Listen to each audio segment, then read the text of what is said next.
एक और चीज़ जो बच्चे को गुस्से में कंट्रोल करने में काफ़ी हेल्प होती है, वो ये होता है कि माँ बाप का आपस में ताल्लुक़ कैसा है। मतलब अगर छोटी छोटी बात पे माँ बाप एक दूसरे पे गुस्से हो जाते हैं, ऊंची आवाज़ में बात करते हैं, एक दूसरे को बुरा भला कहते हैं,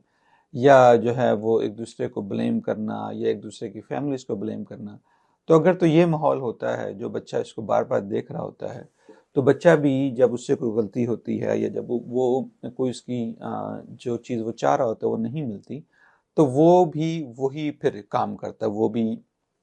दूसरे बच्चों को ब्लेम करना शुरू कर देता है, या दूसरों को के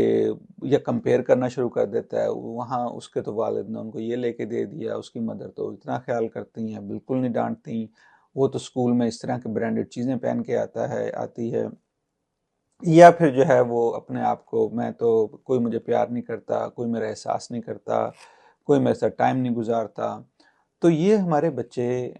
अपने गुस्से करने का इज़हार हमारे से सीख रहे होते हैं। तो उसमें सबसे अहम चीज़ ये होती है कि वालिदैन एक अच्छा रोल मॉडल बने। अगर माँ बाप से किसी की गलती हो भी गई है, तो पहले समझने की कोशिश करें, इससे पहले कि आप ये कहें कि तुम गलत हो, तुम्हारी फैमिली गलत है, तुम्हें ऐसे करना नहीं चाहिए था, पहले भी तुमने ऐसे किया। बजाय इसके कि हम इस उसमें जाएं, पूछने की कोशिश करें कि ठीक है गलती हो गई है, लेकिन इसको कैसे बेहतर किया जाए, तो